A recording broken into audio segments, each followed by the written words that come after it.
All right, welcome back to another Michigan edition of Real Talk. Jeff here. Dan, what's up, man? What's up, my man?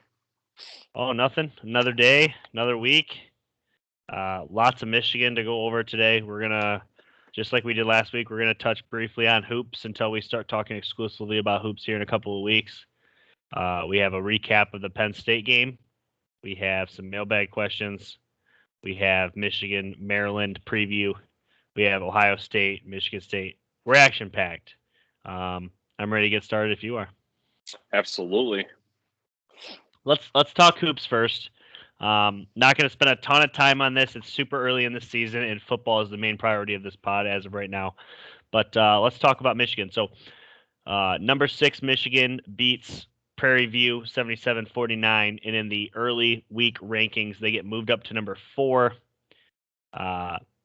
After beating Prairie View, Hunter had 11 points, 10 rebounds. Eli 15 points. Caleb Houston 13 points. Solid effort all around. They pick up a pretty easy win. Then they start playing Seton Hall. This was actually last night, and they drop to an unranked Seton Hall at home. And Hunter Dickinson 18 points, 9 rebounds. Eli Brooks 17 points. And Caleb Houston plays his worst game so far as a freshman, 4 points, 1 of 9 from the field. Um, Overall, like I said, it's really early in the season. We're not going to beat this team up too much over a loss. I think there's a lot to really learn from this team. I've seen a lot that, and I'll get your opinions on this in a second. This doesn't look like any other Michigan team that we have seen over the last several years. This team has a lot of size, doesn't have a lot of outside shooting. It doesn't have that point guard role that we're very familiar with, where it's almost led by a point guard. This team does not seem to be led by a point guard. Overall, what are you seeing from this team early on? Um, well, you're seeing that definitely. Yeah, Eli Brooks and Hunter Dickinson is kind of running the show right now, especially in terms of scoring, um, and being relied on. Overall, though, the free throws against um, Buffalo were not great. They bounced back in this game. They go 83% from the stripe, 10 of 12.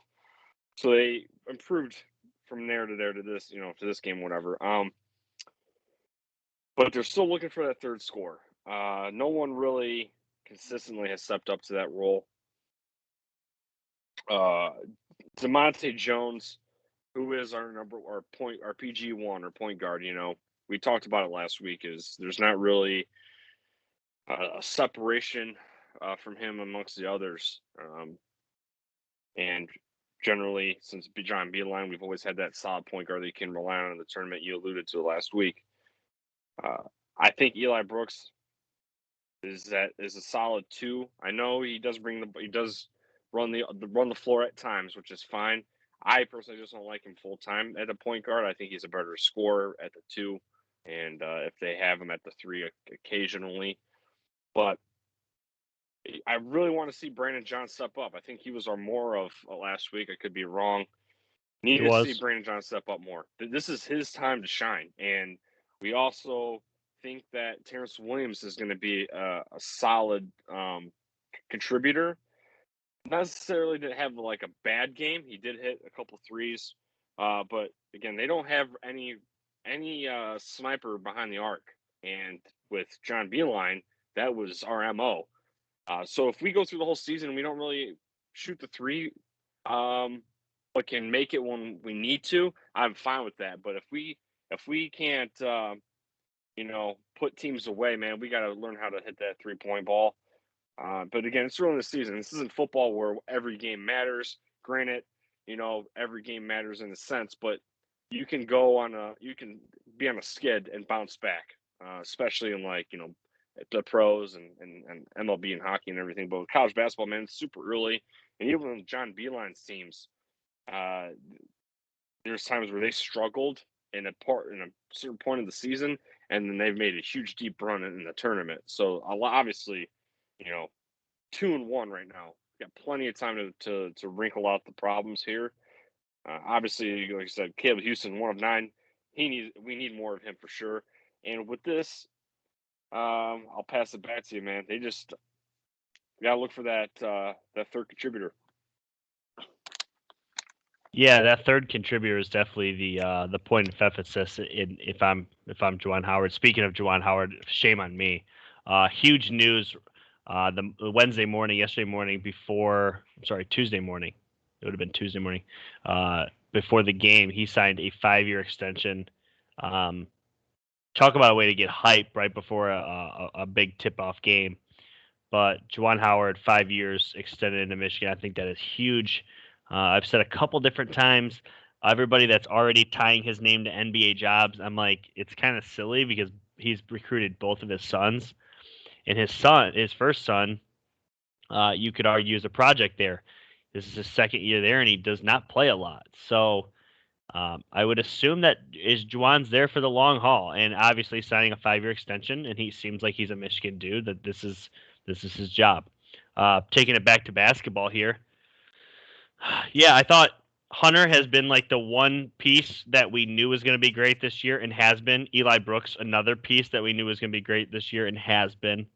Everything else is just kind of working itself out. And unfortunately, Seton Hall, they took advantage of that. I talked about free throw shooting and how bad it was in game 1. And though you said it was improved, and I agree it was improved in this game, it actually cost us the game. And I hate to be that guy, but Terrence Williams ends up missing a free throw that could have tied the game and sent it to overtime, which really sucks, but it is what it is. I thought the main thing that stuck out to me was how atrocious Caleb Houston was from the floor, which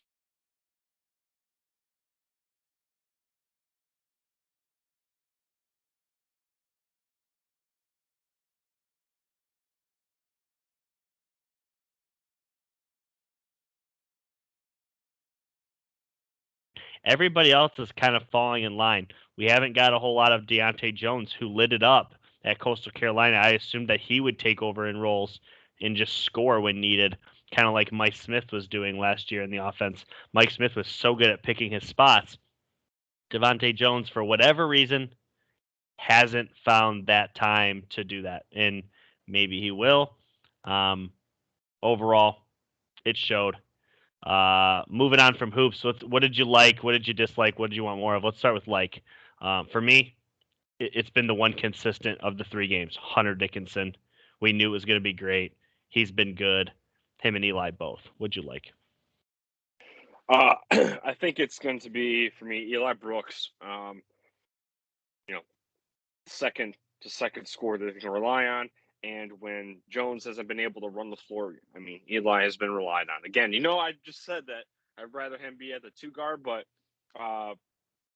he took control at certain times. And, the kid, if his shot's blocked on one play, on the ensuing play, it doesn't phase him all. He's gonna slash to the basket. And as good as he's not a bad 3-point shooter, Eli Brooks, but getting to the cup is really maybe it isn't. It just seems to me it's underrated. Yeah. Doesn't get a lot of, I don't know, man. You're like, wow, he just did that. He did a lot. He did a few of those backdoor cuts against Seton Hall. It just wasn't enough, unfortunately. Yeah, Eli Brooks has been. Funny enough, this goes back a couple of years. I believe it was the 2019 season, may have been late in the 2018 season, where Eli Brooks was coming in off the bench in a reserve role, and you had tweeted out, like, get this dude off the court. And the funny thing is since that moment, and I've joked with you about this so many times, he has been dynamite. In that same game, he had multiple threes and ends up being a contributing part to this team, and has been, and he's been a great leader and is a captain now. So. Disliked for me. Maybe it's just I'm not used to it. There's no outside shooting on this team. They have none. It seems like outside of Eli Brooks, who's obviously out there 30 plus minutes a game, you have to rely on Terrence Williams, who's going to give you 10 to 15 minutes a game to hit a bucket. And it's just like, I don't know. You would assume that Caleb Houston's that guy. He's taking a lot of 3-pointers. He's just not hitting a lot of them. He's actually hitting him at a pretty low clip right now. Is there something you've seen that you disliked? I don't want to keep bashing this Jones kid, but between the turnovers, they had 11. Michigan, even since John Beilein, have always been super reliable and not turning the ball over. 11 isn't crazy a lot, I guess, isn't crazy a little. It's kind of in the middle of the pack, I think, in terms of compared to the rest of the country or in general. But the ticky-tack fouls that Jones was getting called on, and some of the turnovers he had, it was just it killed momentum. I mean, there's a couple times where he had the offensive foul, bringing the ball up the court. They missed the 8-second violation, bringing the ball half court. They had a hand checking call, and it's like, man, dude, it's like right when they had a point to put the foot on the gas in the second half. I think they were up by double digits. Yeah. That's when one of those things happened. I can't remember if it was the charging or the hand checking foul, but it was one of those, and it was just at an inopportune time. Yeah, just poor play for sure.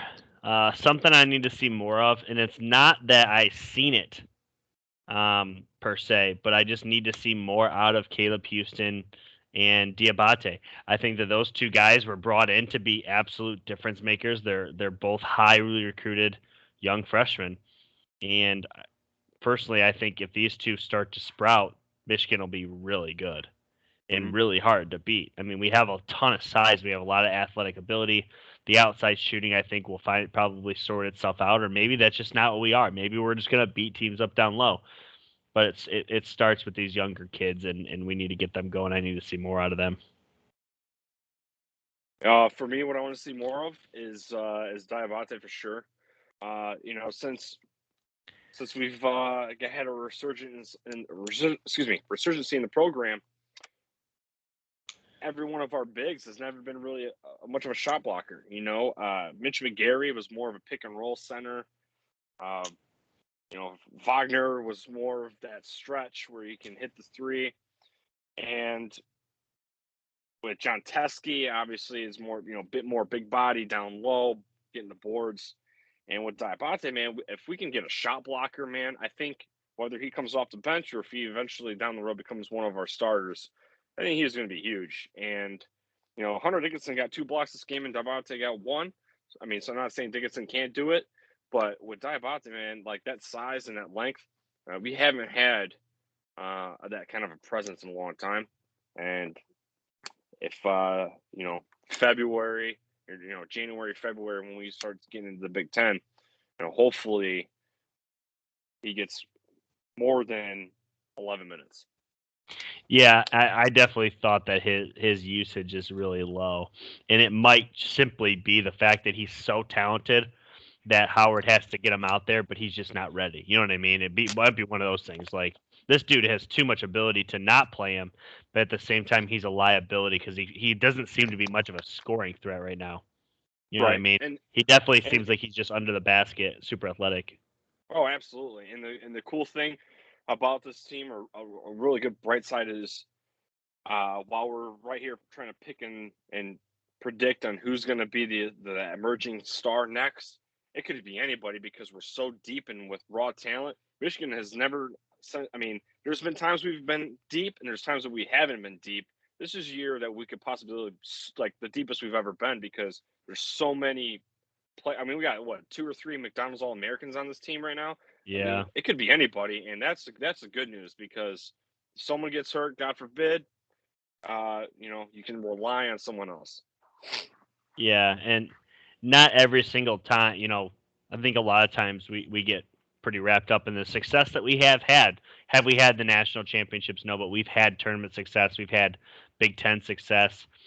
And the one thing that seems like we've had some kids that have come in and they've popped. You can go back to that 2013 season, the Fresh Five, as they like to call themselves: Spike, Karis LeVert, Nick Stauskas, Mitch McGarry, and there's another one that I'm missing. But Glenn Robinson. Yeah. All those guys came in, and 3 of them were contributors right away, and there was another, and the other 2 were contributors on the bench. All 5 got minutes, and it's like.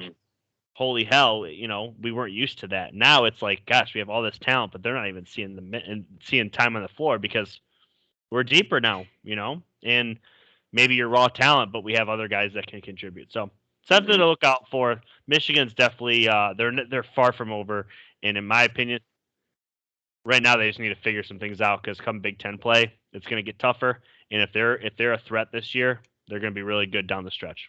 Mm-hmm. We'll move on here. What everyone is calling an ugly win on the Here we road go again. in Happy Valley.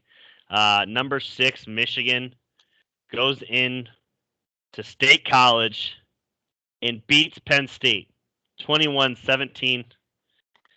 Michigan scores with 3 minutes and 29 seconds left. Eric All down the sideline touchdown to give Michigan the victory. Before we go into all the specifics, there's a lot here. Cade had a really good game, 66%, 217, 3 touchdowns. Haskins, 200 total yards between both rushing and receiving, tons of carries in this. Roman Wilson was a big star, 2 touchdowns.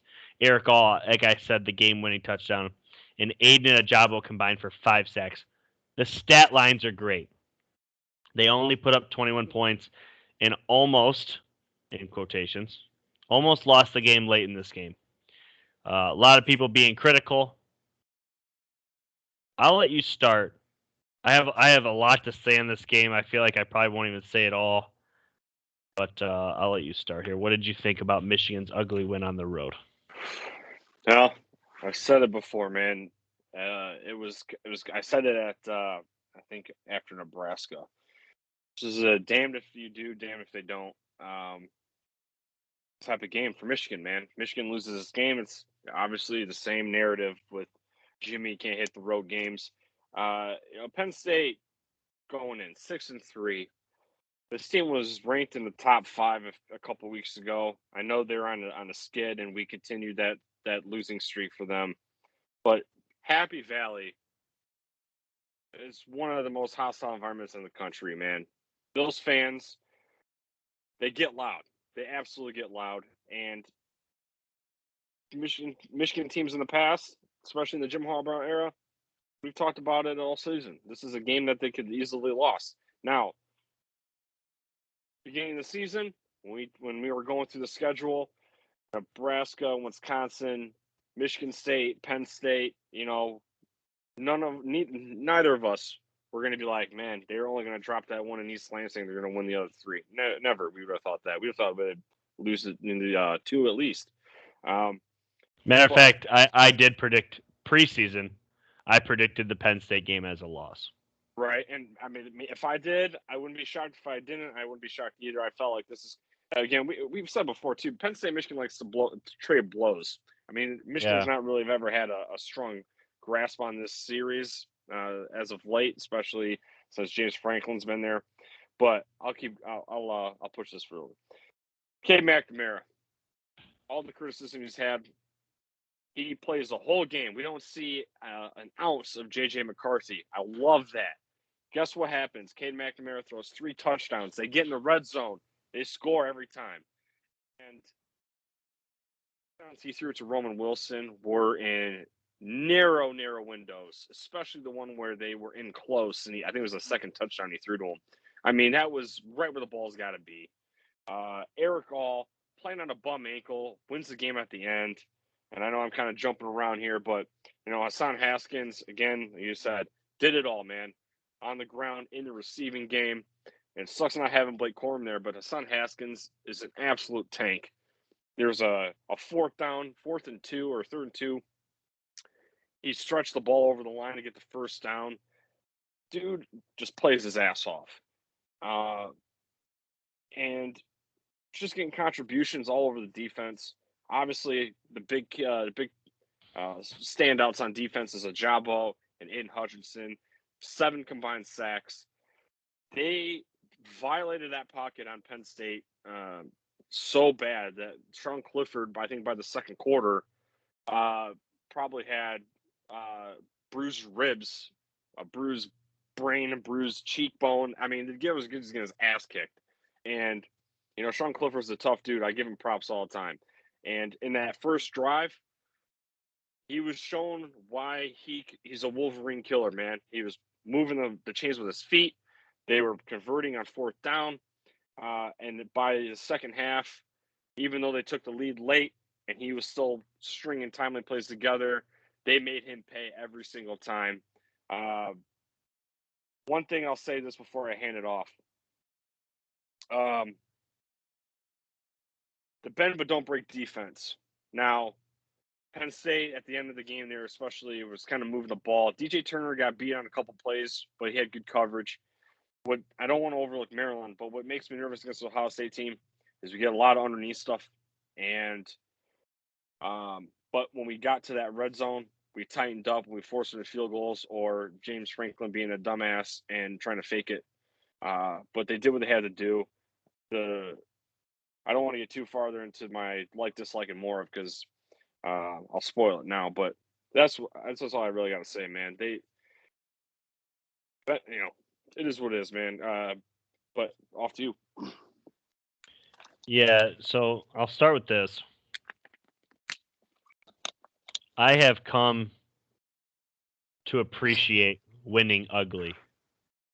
And I think we've done a really good job this year of not talking about Ohio State, but we're getting very close, and they are our next very big opponent. Obviously, we've had some good ones: Wisconsin, Michigan State, Penn State. All three of those games are on the road. This one's going to be at home, but they're our next big opponent. This is who we're looking forward to. Obviously, Maryland's Saturday, and I just think to myself of all these ugly wins, and they have been ugly. I use the quotations, and I'm being silly sometimes, but there's been times where they're not winning what you would consider pretty. Okay, and I think to myself, we're not going to beat Ohio State pretty. If Michigan beats Ohio State, it's not going to look pretty. It's going to be ugly. It's going to be a fist fight. And I'm okay with how Michigan is winning these games, and I feel like I've dissected as much as I possibly can. I've looked at every different avenue, and this is probably the most I've ever probably in all my time of watching Michigan. This is probably the most, like, after every game I listen to post-game interviews. I'm listening to different Michigan podcasts, just hearing what people have to say about this team. And for the most part, more people, except your social media warriors, more people are like us in the sense of, like, this team's doing what they can. The loss against Michigan State sucks, but they're doing what they can. Cade McNamara is the dude for this team. He's proved it time and time again. I don't know what he can possibly do. 217 yards and 3 touchdowns. Fun fact, Michigan only scored 3 touchdowns. Cade scored every touchdown for this team. He was tremendous. The throws that you're talking about to Roman Wilson, my Lord. You brought the second one. I'm shocked you didn't mention the first one. The first one he threw was an absolute dart. And I mean, the commentators were gushing over it. They're like, holy cow, look at that throw. Because it was truly a perfect throw. And obviously the throw to Eric All was just a pitch and catch. And Eric All, on a bum ankle, and listening to his interview talk about it, he was hurting. And he thought to himself the whole time, ouch, ouch, ouch, as he's running down the sideline. But he didn't want to get hit. That's why he was running as fast as he could, because he's like, I'm going to be in pain either way, whether I get hit or if I run, so I might as well run fast. And there's so much that goes into this game, and you bring up Sean Clifford. By the way, he gained my respect because, like you said, he got his ass kicked, and he hung in there. I actually, for once, I literally felt bad. That's how bad Michigan was beating him down. I almost felt bad. I'm like, holy shit, this dude is getting an ass kicking, and he's hanging in there. And he had his team in position to win, but it wasn't enough. I think there's a lot to be said about this, because if you're truly thinking, if you take this game from last Saturday and you remove it from the schedule and you put it a month ago, 1 month ago, people are talking about Michigan like they're as good as anybody in the country with the exact same game. But it's because Penn State has lost to Iowa, they lost to Illinois, they lost to Ohio State. Now all of a sudden they're secondhand, goods, but they're not. They're still a very good team. They were actually AP ranked. They were not ranked in the college football playoff, but they were AP ranked. So Harbaugh actually gets a ranked road win, a narrative game, as I like to call them. We've been calling them on the pods. I just think that this team is doing everything they can, and I was happy with how the game turned out. Would I have wanted to win 50-0? Yeah, but that's just not gonna happen. And the sad part is there's actually fans out there that think that that's how Michigan's gonna be. It's just like, what are your expectations? Because they've exceeded mine. They have exceeded my expectations, and I don't want to say I'm a better fan or a worse fan. I don't. Regardless, this team won 2 games last year. And what they have done thus far, they've exceeded my expectations. And we have a chance to take care of business Saturday, which we'll talk about in a minute, and to move on. It's basically a 1-game season at that point. And you have everything in front of you. Everything's going to be on the line. And we'll talk about Ohio State and Michigan State too, but we have potentially some rooting to do, depending on who you ask. I'll toss it back to you. I think Michigan's just fine.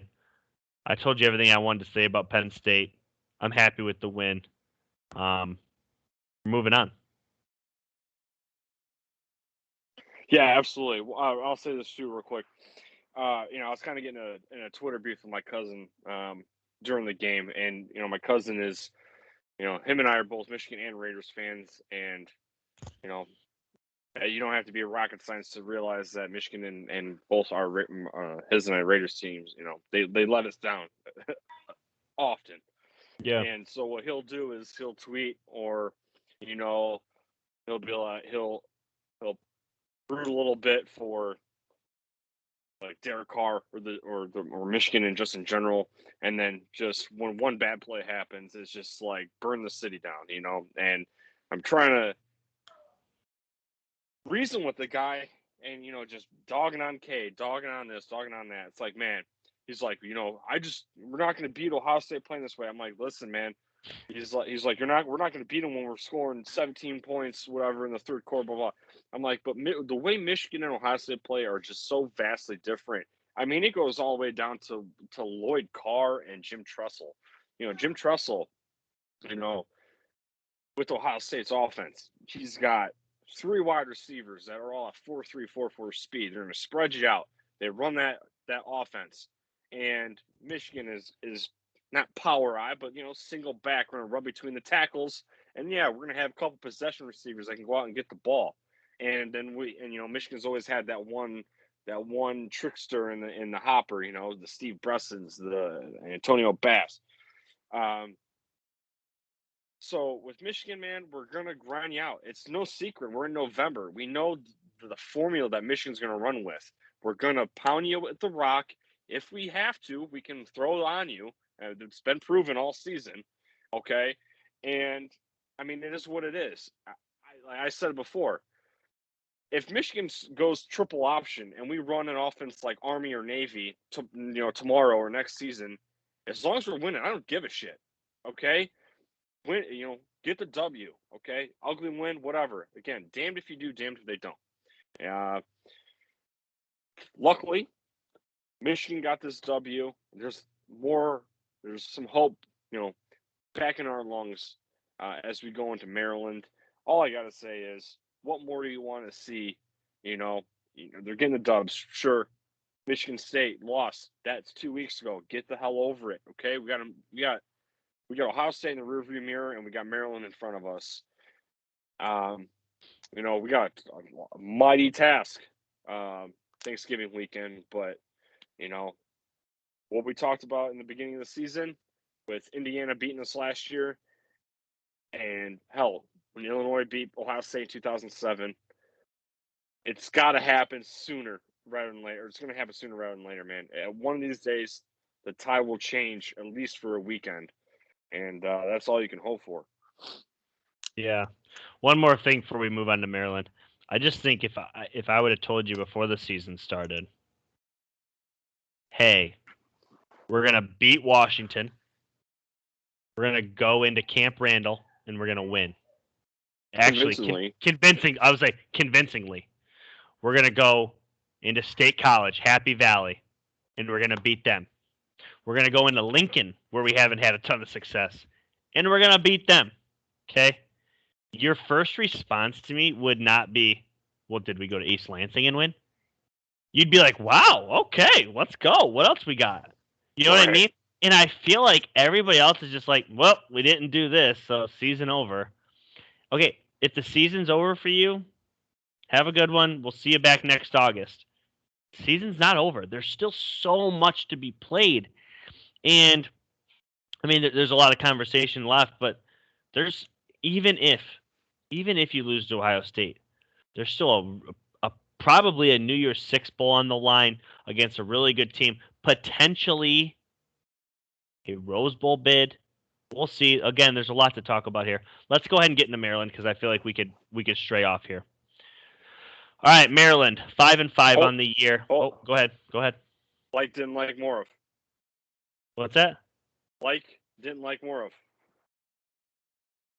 Oh, yes. Wow, holy cow.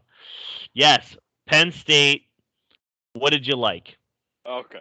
All right. So what I did like was resiliency and the answer late. Game in Nebraska. We played against Nebraska through that interception late in the third. We bounced back. This game, he gets a blindside strip sack, and Penn State goes down, does their thing, and then he answers the bell in the ensuing drive. So that's what I'm running with. This is Cade's team. Hopefully, the J.J. McCarthy project is over with for the time being. I don't want to see him for Ohio State, and I don't want to see him for Maryland. Yeah, so my likes, I have two things. And I don't mean this in a bad way, but I agree. I have no JJ exclamation mark. I just thought this was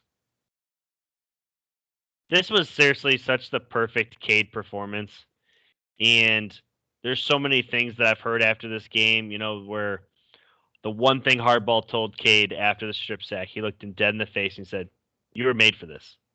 You were made for this. Go out there." And Cade obviously, he doesn't make a crazy throw. He dumps it off to Eric All, and Eric All does all the rest. And I'm not saying Cade's a hero, but I'm just saying, like, dude, Cade cares so much. And if you have time, go find his post game interview on the field in State College, where the dude's holding back tears of how much he freaking loves this team.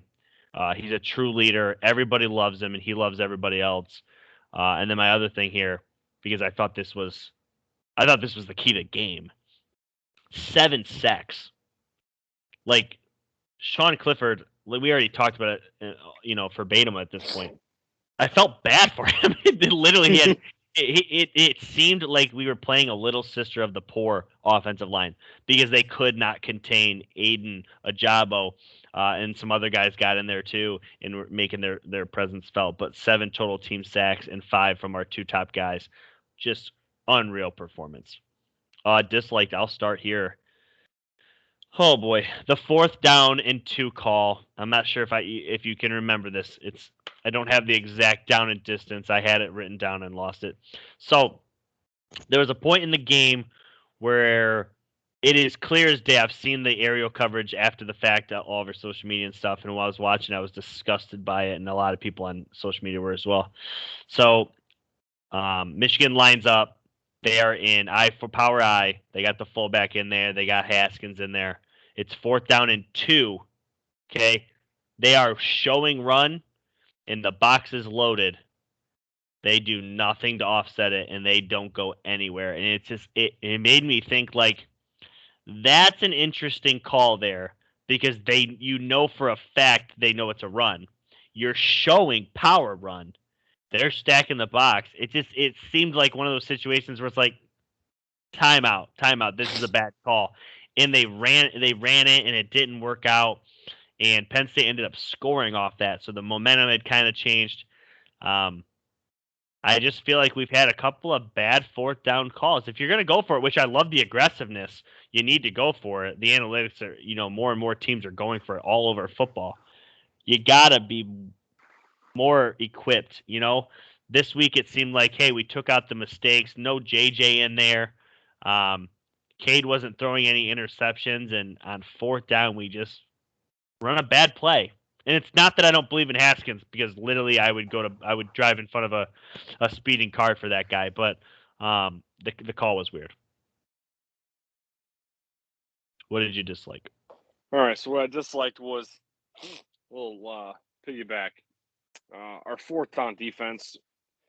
Penn State was 4-6 on going for it, and the 2-point conversion. And frankly, since the Big Ten started, Michigan's been pretty bad at getting off the field on fourth down.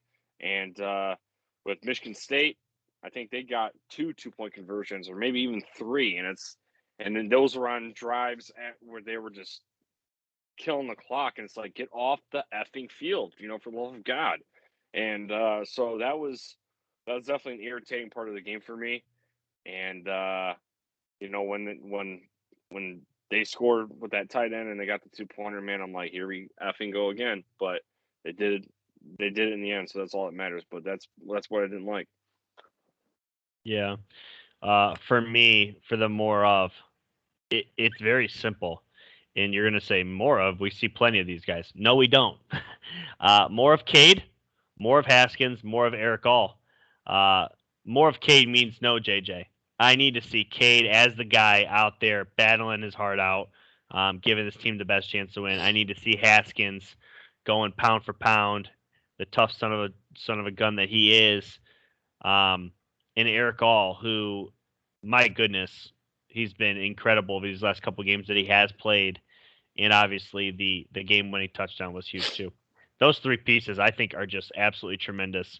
And the offensive line, when it's not giving up the sacks that it has over the last couple weeks, has been really good, and it needs to be good moving forward. All right, with my more of, happy Jim Harbaugh.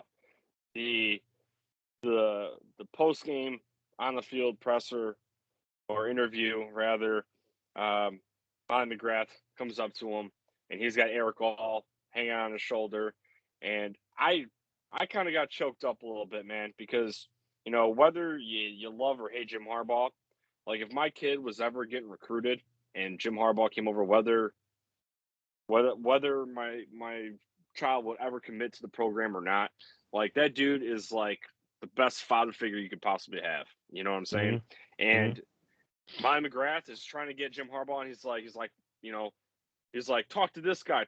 He's pointing at Eric Hall. He's like, talk to this guy. He's like, this guy right here. This is the guy you want to talk to. He's like, I'll talk to you later. And he waves to her goodbye, and he walks off. And then Eric Hall basically gets the mic. And I just thought that was great. And we've talked about this over and over again with the 2016 game where a lot of his spirit got killed and crushed in that matchup in Columbus.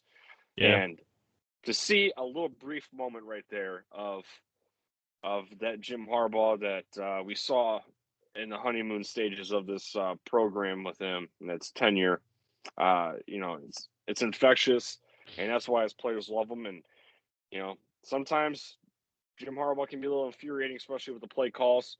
But again, one thing you can't count him out on is just being a role model, a father figure, and it's more to football to him, and as it should be. And so you obviously just want to keep seeing that. And hopefully, I can't imagine.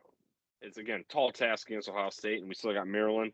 But if Michigan pulls this off and wins out to get to Indianapolis, that is going to be just a rejuvenated coaching staff and a rejuvenated Harbaugh.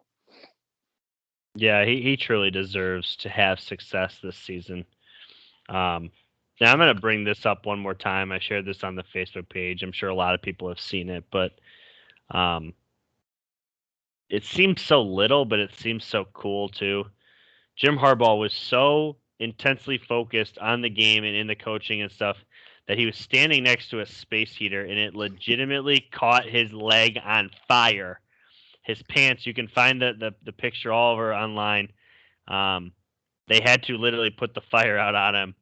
and he continued coaching and didn't switch pants until the second half. It's just Harbaugh, man. And a lot of people don't like him. He's not everybody's cup of tea. But I don't know how. And I understand that you don't love his play calling at times, or the fact that he hasn't had the success that you wish he had against Ohio State and or Michigan State and or ranked opponents. But you just can't. I can't fathom sitting there and being like, "Oh, I don't think Jim Harbaugh's a Michigan guy, or I don't think he's a great coach," because truly, it seems like he is. Still lots to get to. Let's go ahead and get into Maryland here. This is a game both of us fully expect Michigan to win. So what I want to do is I'll give you the how we got here, a little bit about the quarterback situation, and then we'll give our predictions. So Maryland 5-5 on the year. They open up against West Virginia. They beat West Virginia. They beat Howard. They beat Illinois. They beat Kent State 4-0. I believe they even got ranked at one point. Then they lose to ranked Iowa, number 18 at this time. But at the time, I believe they were in the top 5. Then they lose to Ohio State. They lose to Minnesota. Then they finally find a way to win again. They beat Indiana, and then they lose again to Penn State and Michigan State. So they've definitely had some success against some lower teams, no success against your better teams. Michigan's definitely finding themselves as one of those better teams. Tua's brother, Tulia Tagovailoa, I believe it is. He's the starting quarterback for Maryland. 3,100 yards, 20 touchdowns, 10 picks, 69%. Big factor, though. He's been sacked 22 times in 10 games. The offensive line there is not very good. I'll give my quick prediction. I think Michigan takes care of business here. But again, I don't think this is anything more than what the Indiana game was. When there's a big game on the horizon, you're not going to put a whole lot into it. And I forget who they played right before Michigan State, but everybody's expecting Michigan to blow these teams out because they should. Well, they're not going to show their hand. They're going to play very conservative. They're going to run their game plan, which is running the rock. They'll get pressure on Maryland, and they'll probably win this game. If I had to guess, the same they've won a lot of them, probably in that 28-31 range to probably 10 or 14. What do you think? I'm right there with you. Maryland, not very good at running the ball. He's got 3,000 yards, and a lot of that's going to, probably reflect on playing from behind a shit ton. And, their lead backs only got 441 yards. Son Haskins got 985. Obviously, we tote the ball a lot more. Their defense has given up 31 points a game, and they were giving up over 400 yards of offense. So with a bad offensive line and a porous defense, I think this is going to be right around the 28-35 to 14 kind of type of line. They're 15-point favorites going into College Park. I think it's going to be a dub for sure. And again, it's probably going to be a lot of groundwork. Who knows? Maybe you might see J.J. McCarthy late. Maybe to take a couple of knees or something like that. I don't know. I mean, I'd rather not even see him at all, to be honest. I don't hate the kid. I just keep him away. But yeah, I think Michigan is about that. I think they'll cover, honestly. Yeah. Yeah, there's not too much more to say on it. There's a lot to get to. We have here, and I think we both expect to beat Maryland, and hopefully we do. Dub and get out healthy. Yeah. There's obviously this team's really beat up. Blake Corum's not supposed to play. Projected to potentially be back for the Ohio State game. We should see. Let's talk a little bit about Michigan State, Ohio State before we get into the mailbag, because I feel like this is a game that is going to be mentioned in the mailbag. I know because I read the questions. Michigan State traveling to Columbus this weekend. Game day is going to be there. This is a massive matchup. Ohio State doesn't have a loss in the Big Ten, but they do have a regular season loss to Oregon. Michigan State has one loss, and it was to Purdue. Michigan State beats Ohio State. They are in their own driver's seat to find themselves in Indy as long as they win out. If Ohio State beats Michigan State, Michigan controls their own destiny as long as they win out. Ohio State would control their destiny if they win out.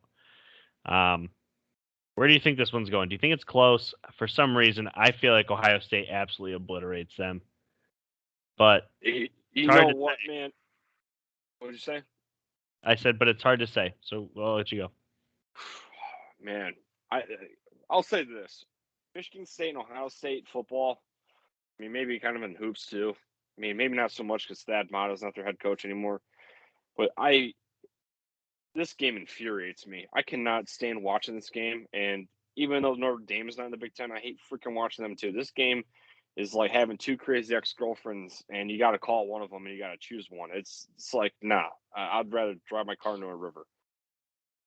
Michigan State's pass defense is so god awful. I mean, they're giving up 329 right now, and I mean, I think the Tagovailoa matchup, he threw for 350, and if Tua's brother is going to throw for 350 on you, I think C.J. Stroud is going to light them up. I think Michigan State gets absolutely rolled here. I know maybe it sounds like a bold prediction here, and like the 4 Michigan State fans that are in the Real Talk Facebook page is going to get mad, but I don't really care.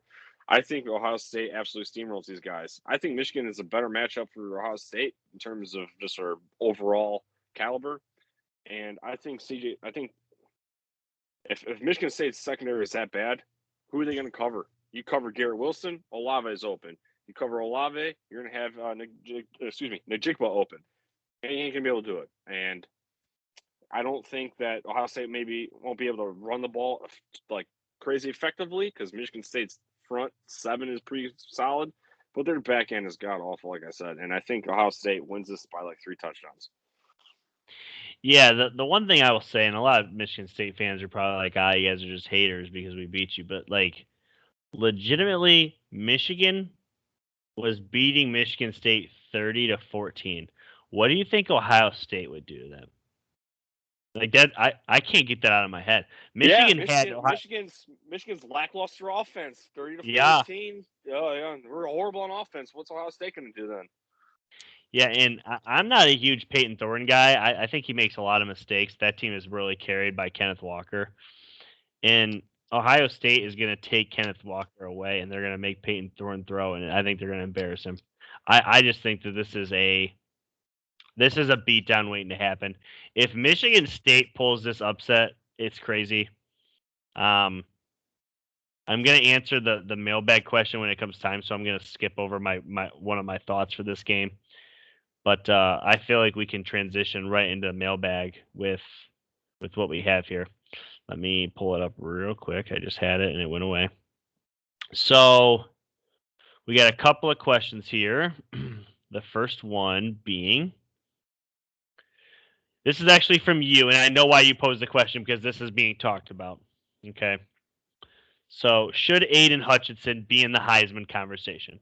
So I'm going to start here, and then I'll let you kind of go with it. I understand that why you pose this is because everyone's talking about it, and it's being national news. Aiden Hutchinson's having a great year. I believe it was 2 years. Yeah, it was 2 years ago. So the 2019 season, Chase Young was having an unreal season, just unblockable beast. He ended up getting suspended for I think 2 games, which kind of derailed his momentum. But regardless, I was very consistent with this. You can't give him the Heisman. He doesn't score. He doesn't score any touchdowns. You could argue, well, he gets a bunch of sacks or whatever, and he gives your team an opportunity to score, but they don't. I mean, let's say hypothetically speaking, they scored on 50% of your sacks. That's still not, it's not enough. You need to have defensive touchdowns. You need to be playing multiple positions as a defensive player. And I know this why, because Charles Woodson played for Michigan. He played multiple positions. Desmond Howard played multiple positions. A lot of times you have to be that guy. If you're a defensive player and you want to be considered, you need to be making some sort of contributing effort. If Harbaugh was trying to get Aiden Hutchinson the Heisman, he needs to put him in at tight end and at goal line packages, like legitimately, because it's not enough. And the crazy thing is he has 10 sacks. Not trying to disparage it. That's great. It's 1 sack a game on average. Like, let's settle down. Like, it's just The whole thing's laughable to me, and I'm obviously an Aiden guy and a Jabo guy. I think they're both huge. But I'm going to keep the same energy I kept for Chase Young 2 years ago when the dude almost had 20 sacks. I'm like, yeah, no, he's not the Heisman. Not even close. If you want to talk about Heisman contenders for Michigan, because there is one, Hassan Haskins. Put some respect on that man's name. I'll let you go. All right, so yeah, I posed a question, and I think a couple people on there, which is fine. I mean, not a big deal. Thought that me posing questions because I believe it. I don't believe Hutchinson should be in the Heisman talks. He's probably going to come away with some hardware anyways, whether it's the Lombardi Absolutely. or the Nagurski. Dude's a top 10 pick waiting to happen. So's Ojabo, and that would be badass if like Ojabo gets Nagurski and then Hutchinson gets a Lombardi or vice versa. Like I would love to know when the last time that's happened. Two players on the same team come away with those awards. That'd be awesome. Now I'll say this: if you look at Ndamukong Suh when he was at Nebraska, he was a 5-year player, 4-year starter. At one point, Suh was talked about for being a Heisman as well. The thing with Suh is his junior year he scored 3 times. He had 2 pick sixes and a fumble and a receiving touchdown. So if that happens right there, and he's never was actually a finalist, I don't think. So that just shows you what you got to do. And again, yeah, you got to score. Charles Woodson played receiver. Charles Woodson had a special teams touchdown. He had intercept. He let me look at it before I go any further. So he had a reception touchdown in 1996. He had 2 of them in 1997 and a rushing touchdown. So 24 points he scored at the Heisman season. So that's kind of like where the bar's at. And if you're not playing fullback and you're not playing somewhere else to get you 6 points, I just don't think it's worth talking about. I mean, seriously. But again, you don't want if Hutchinson is so valuable, you don't even want him to be on offense for certain plays. If you were trying to go for the Heisman specifically, I would understand why you put him there, but he's too valuable to do that. So, yeah, I don't love the kid to death, but yeah, not happening. Yeah, I just think that overall, if you're a defensive end and you're going to be considered for the Heisman, what does the team play? 12 games or 13? Yeah, you Ends up got being 12, right? and then 13 with the bowl. If you only play the one bowl, right? So it's 13 games. You need to have 26 plus sacks, 2 sacks a game for me to even talk about you. Like I don't even want to hear your name brought up unless you're getting 2 plus sacks a game. And then at that point, if you got 2 sacks a game, I'm gonna need some forced fumbles. I'm gonna need some fumble recoveries. I'm gonna need some block punts. I'm gonna need some defensive touchdown. I need something. But right now, it's like 10 sacks. It's like, don't get me wrong, Aiden's a dog, but like, come on, let's move on. Next question here comes from. I'm gonna skip a question because it makes more sense to ask it after this one. This one's coming in from Jamie. Says when Penn State struggling right now in MSU's remaining schedule, are we really rooting for Ohio State this week as our last chance for Michigan to get to Indy? I'm going to let you answer it because I have a feeling we're going to disagree here. And the question is, are we rooting for Ohio State? Are you rooting for Ohio State to beat Michigan State? Is there a difference between hoping and rooting? I mean, I guess, yeah, I would say so. I mean, I'm not rooting by all means. I'm not going to go #Buck, go Bucks. I'm not going to do that. I'm not going to change my profile to picture Ohio State. I think I did that I think when Purdue beat Ohio State in 2018, I changed my profile picture to the Purdue P or something like that. But I'm not. Yeah. That was just me trolling. I'm not going to watch this game Saturday and be like, dude, come on, Stroud, you got to score here. I hope this game ends in an effing tie, to be honest with you. But for Michigan to have a chance to go to Indianapolis, we need Ohio State to beat Michigan State. Okay, if we beat Michigan State, we wouldn't even have this conversation. And I'm probably not even gonna watch it, to be honest with you. I don't want to watch it, but I hope it go. I won't even say I hope so-and-so wins.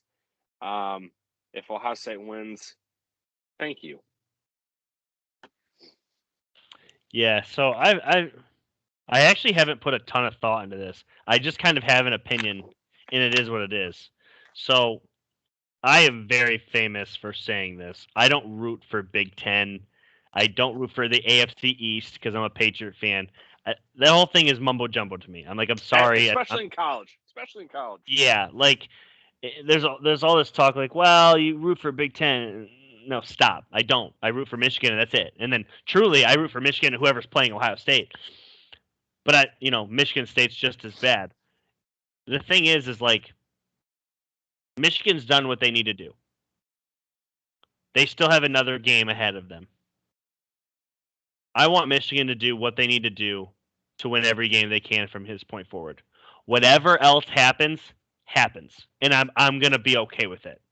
I promise you this: I'm not getting down on my knees in front of my TV begging to God that C.J. Stroud carries the Buckeyes past Michigan State. Not doing it. Sorry, not. I don't care enough. Do I care? Do I want a Big Ten title? Absolutely. Do I want to beat Ohio State? Yeah, that can happen regardless of what happens this weekend.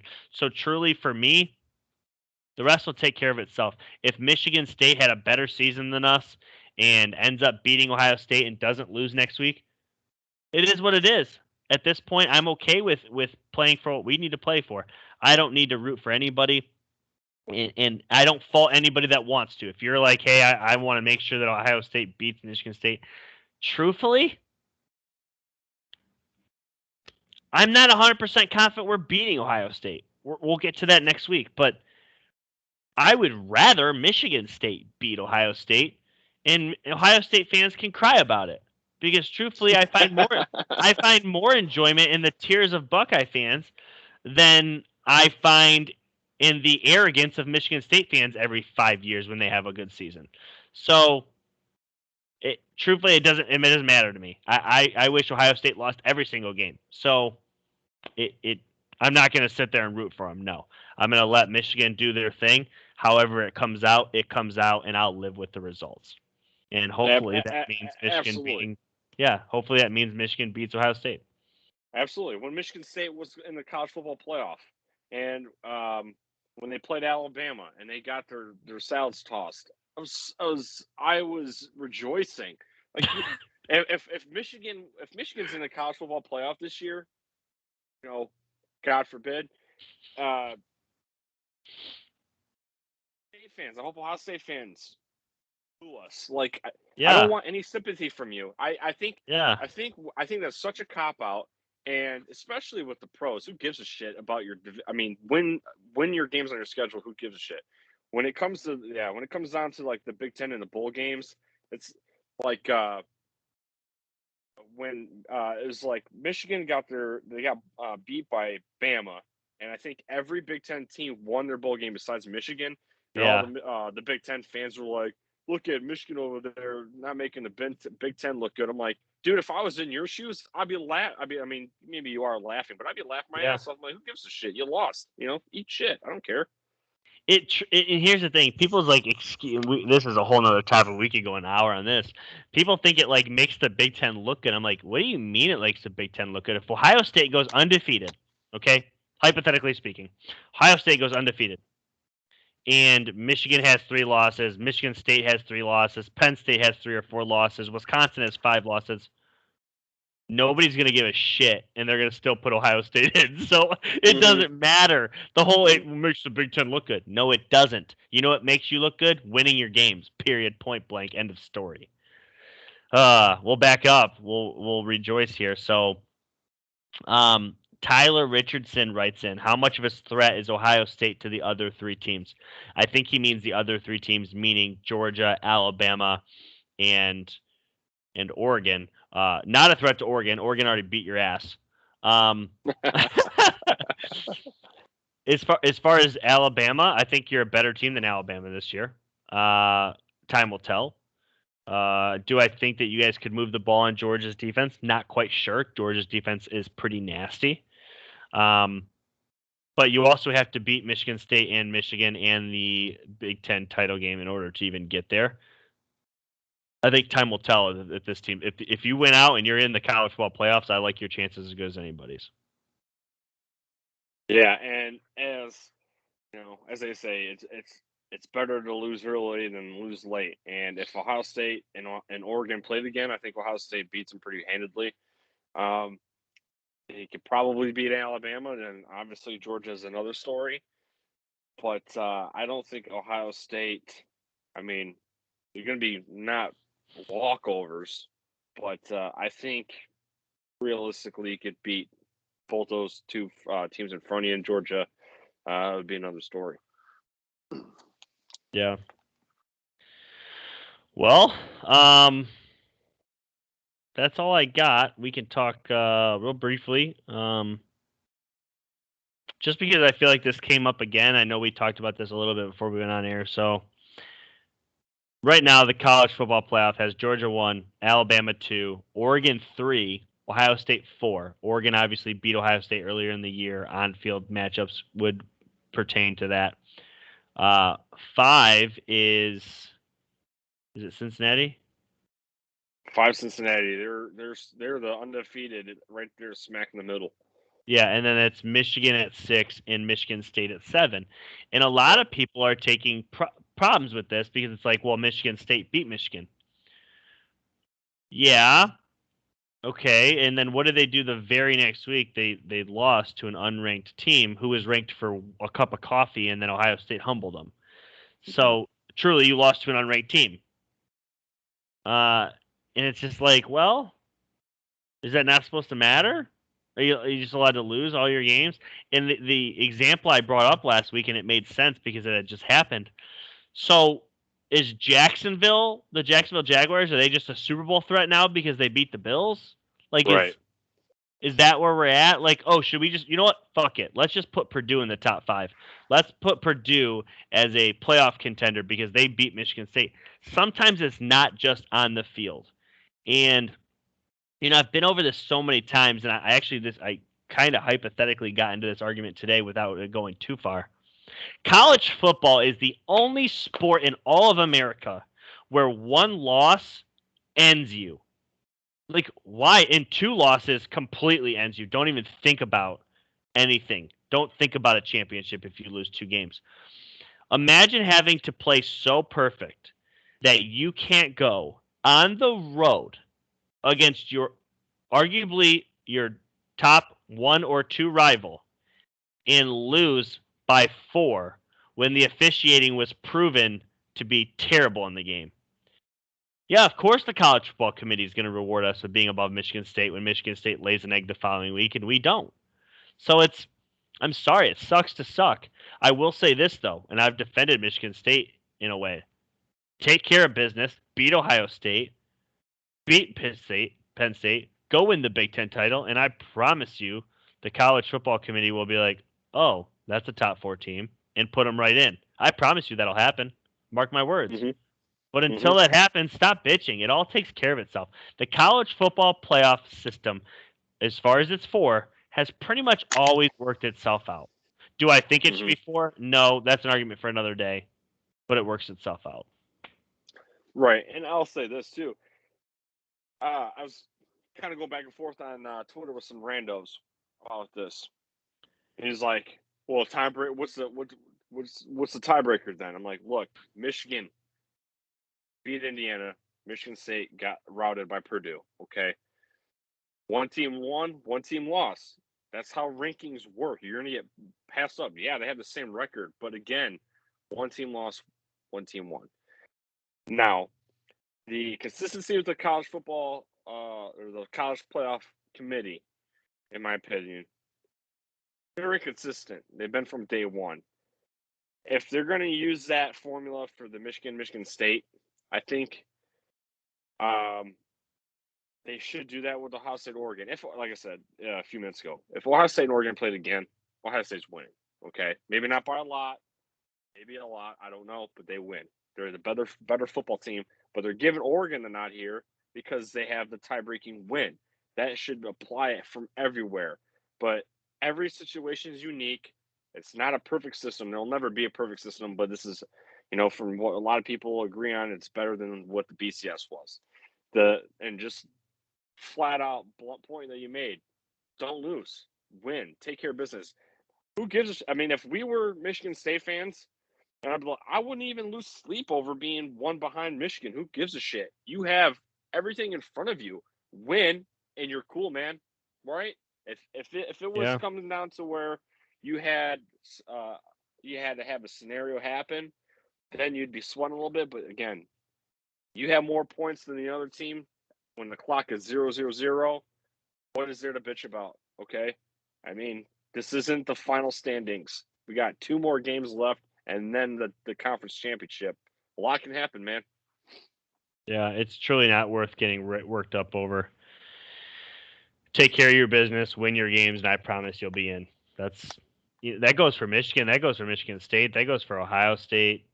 Michigan at this point, I don't know that they can guarantee themselves in even by winning out, because at the end of the day, if Michigan is sitting home on December 5th and Michigan State's playing for a Big Ten title and they win that, they're going to hop them back over to Michigan. So that is what it is. I mean, and that would be fair. So, Well, that's a wrap. Hopefully, this time next week, we are talking about a great win over Maryland and previewing the game, Michigan, Ohio State. Lots to play for. So, anything in closing? All I gotta say is, I fantasize about being in Indianapolis one of these days, dude. Before I die, I want to do it one time, just so I can. A lot of us men pass away before our wives. If I pass away before my wife, I want my ashes spread in Indianapolis outside the stadium to say we did it one effing time. Yeah. Just do it one time and then just Yeah. win, man. Oh my God. One of these days, Jeffrey. One of these effing days, man. But go blue, man, and the season flew by. It is crazy. I was just talking to my wife earlier. I said there's only 2 games. Obviously, there's a bowl game too, but the season's over, and there's 2 games left, and they mean a lot. And hopefully, we take care of business. With that said, go blue, and we'll see you guys next time. Go Real blue, boy. talk.